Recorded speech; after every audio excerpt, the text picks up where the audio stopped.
Assalamualaikum warahmatullahi wabarakatuh, dan selamat siang kepada teman-teman dan Bapak Dr. Heri Firmansyah, SHMH.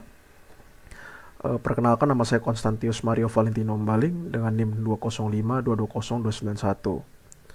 Pada hari ini saya akan menjelaskan dua bahan materi yang akan saya presentasikan kepada kalian semua mengenai sistem peradilan pidana dan juga alat bukti dalam hukum pidana.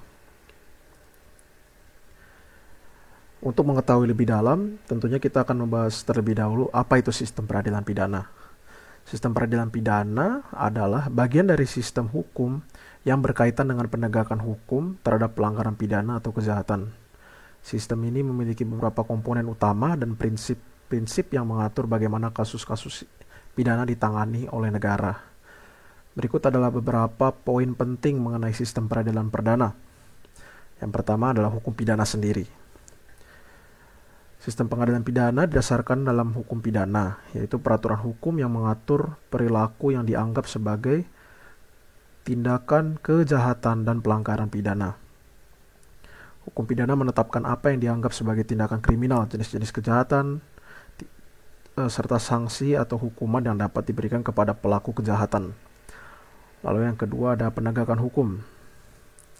Sistem peradilan pidana bertujuan untuk menegakkan hukum dengan menyelidiki, menuntut, dan mengadili pelanggaran pidana tersebut. Yang ketiga ada prinsip praduga tak bersalah.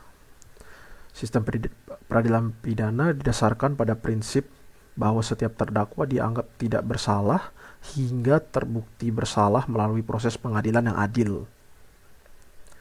Lalu keempat ada pengadilan. Dalam pengadilan ini, kasus-kasus pidana diproses di pengadilan. Pengadilan ini dipimpin oleh hakim yang bertugas menilai fakta-fakta dan menerapkan hukum dan juga memutuskan apakah terdakwa bersalah atau tidak selama proses pengadilan itu berjalan.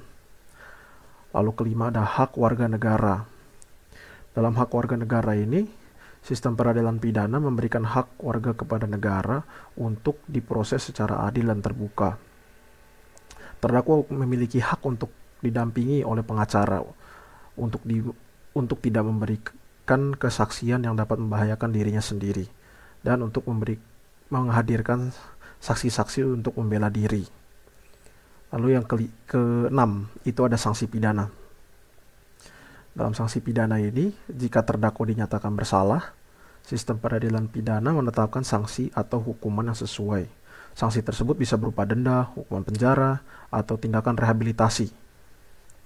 Dengan demikian, sistem peradilan pidana berfungsi sebagai instrumen utama dalam menjaga keadilan, penegakan hukum, dan perlindungan masyarakat dari kejahatan. Lalu kita ada tujuan utama dari sistem peradilan pidana adalah untuk mencapai keadilan dalam menangani kasus pidana, serta untuk menjaga keamanan dan ketertiban masyarakat. Beberapa tujuan kunci dari sistem peradilan pidana meliputi: yang pertama, penegakan hukum. Sistem peradilan pidana bertujuan untuk menegakkan hukum dengan menyelidiki dan mengadili pelanggaran pidana. Tujuannya adalah untuk memberikan kepastian hukum dan mencegah terjadinya pelanggaran hukum yang merugikan masyarakat. Lalu yang kedua ada mengadili pelaku kejahatan.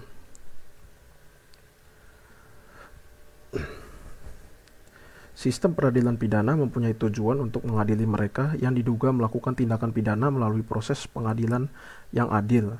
Sistem ini bertujuan untuk menentukan apakah seseorang bersalah atau tidak dalam melakukan tindakan pidananya atau tidak, itu baik atau benarnya. Lalu yang ketiga itu memberikan efek jera. Dalam memberikan efek jera, sistem peradilan pidana diharapkan dapat memberikan efek jera kepada pelaku kejahatan yang potensialnya menetapkan sanksi atau hukuman yang sesuai dan proporsional. Hal ini diharapkan dapat mencegah terjadinya tindak pidana di masa yang akan datang nantinya.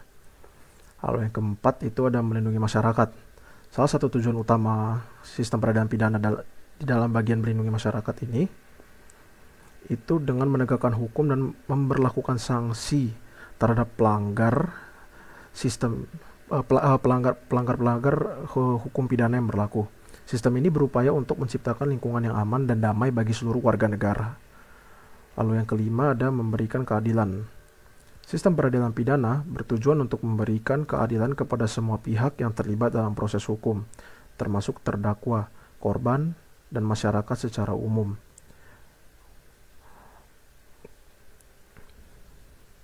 Lalu yang keenam, kita mempunyai menjaga keterbukaan dan akuntabilitas. Sistem peradilan pidana juga berupaya menjaga transparansi, keterbukaan, dan akuntabilitas dalam penanganan kasus-kasus pidana. Ini penting untuk memastikan bahwa keputusan pengadilan didasarkan pada fakta, bukti yang sah, dan prosedur hukum yang berlaku. Dengan demikian, sistem peradilan pidana memiliki tujuan-tujuan yang kompleks dan beragam, tetapi semuanya bertumpu pada upaya untuk mencapai keadilan masyarakat dan mencegah terjadinya kejahatan di masyarakat. Lalu kita memiliki komponen sistem peradilan pidana. Yang pertama ada kepolisian.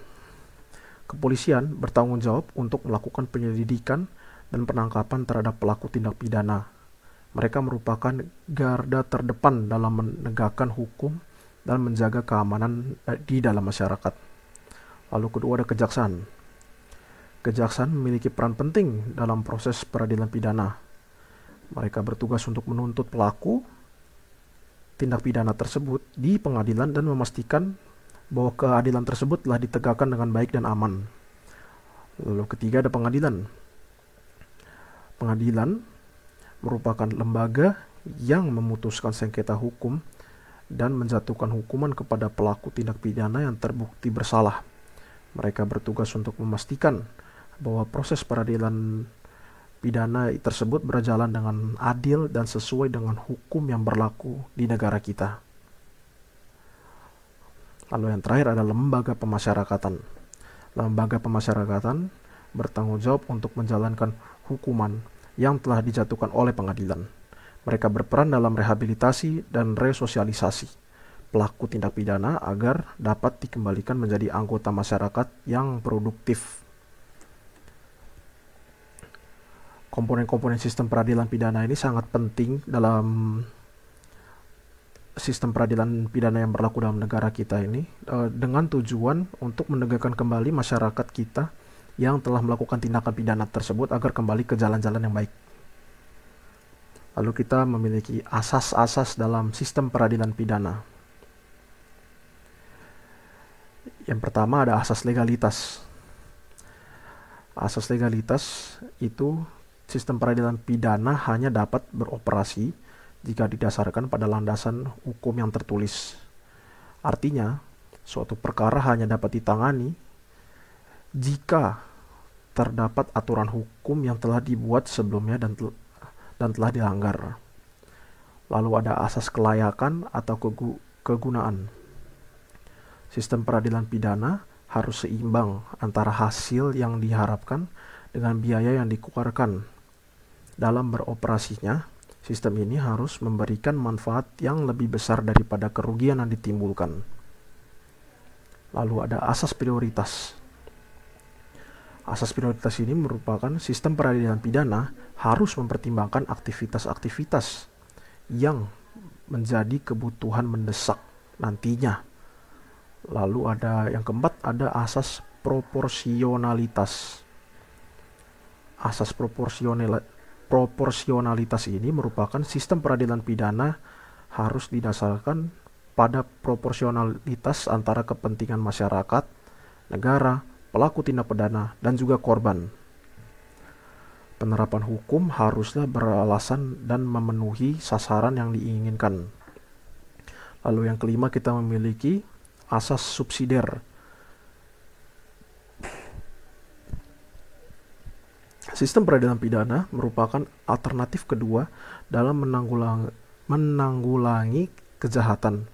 Jika masih terdapat sasaran lain yang dapat digunakan, maka penggunaan hukum pidana sebaiknya dihindari.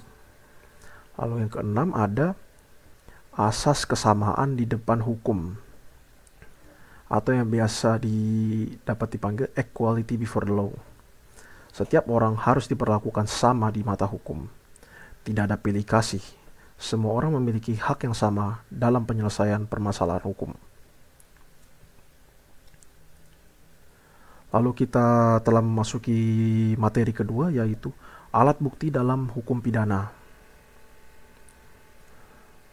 Alat bukti dalam hukum pidana adalah informasi atau barang yang digunakan untuk membuktikan kebenaran dari suatu klaim atau tuduhan pidana di pengadilan.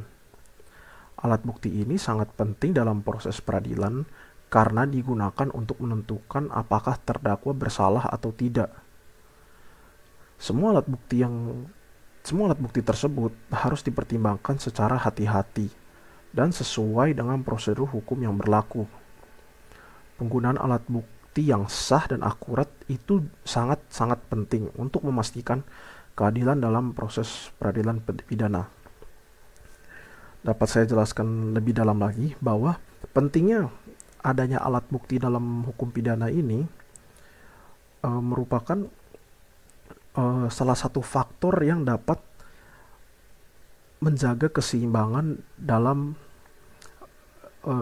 sebuah pengadilan di dalam pengadilan pidana yang sedang berlaku. Salah satu contohnya, apabila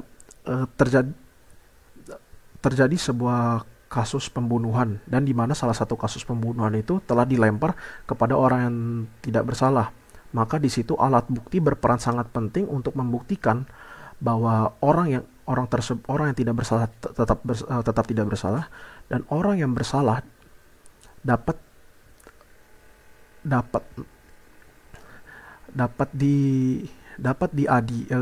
dilihat tindakannya bersalah atau tidaknya dalam alat bukti yang diberikan sesuai dengan kriteria yang memenuhi di dalam pengadilan tersebut atau tidak.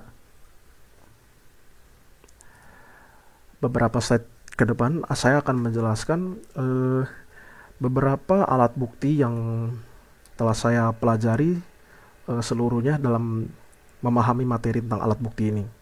Yang pertama ada keterangan saksi.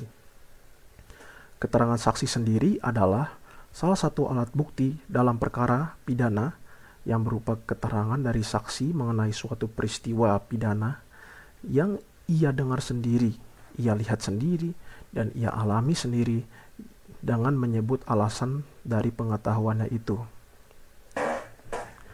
Jadi, untuk menjelaskannya lagi, keterangan saksi sendiri merupakan orang atau pihak ketiga yang di mana dia tidak terlibat dalam kasus tersebut, tapi ada dalam kejadian tersebut, sehingga dia dianggap menjadi saksi dan dia dimintai keterangannya di dalam pengadilan tersebut untuk menjelaskan sebagaimanapun pengetahuan yang dia amati dari kejadian peristiwa pidana yang telah terjadi tersebut, untuk dijelaskan kepada hakim dan seluruh peserta yang telah menghadiri dalam pengadilan tersebut.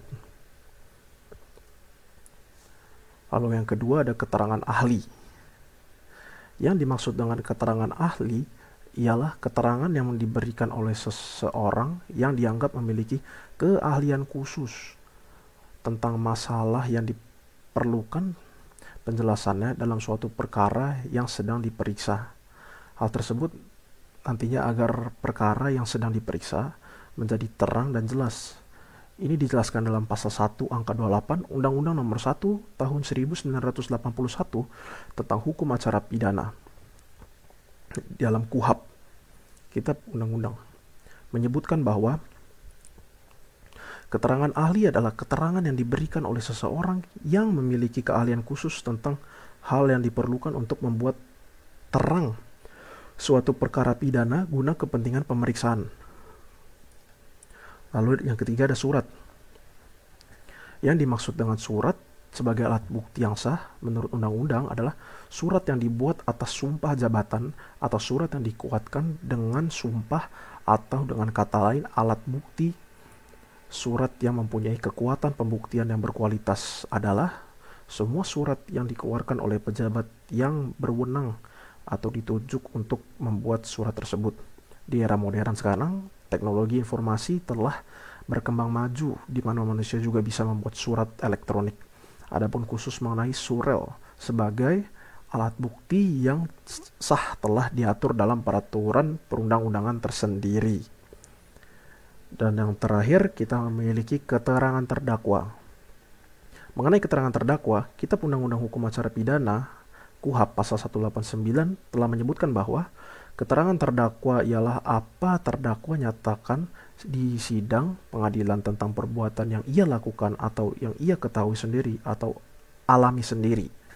Bunyi dari pasal 189 tersebut telah menjelaskan bahwa keterangan terdakwa sebagai alat bukti yang sah memiliki kriteria yang serupa untuk semakna dengan bunyi pasal 187 yang menjelaskan mengenai keterangan saksi, yaitu untuk dapat diakui sebagai alat bukti yang sah, keterangan terdakwa juga harus disampaikan sendiri di muka sidang pengadilan, dan kejadian atau peristiwa tersebut harus dialami oleh terdakwa itu sendiri. Terima kasih telah mendengarkan presentasi yang telah saya bawakan kepada Bapak Dr. Heri Firmansyah dan juga teman-teman sekalian. Maaf apabila saya ada salah kata, dan selamat siang.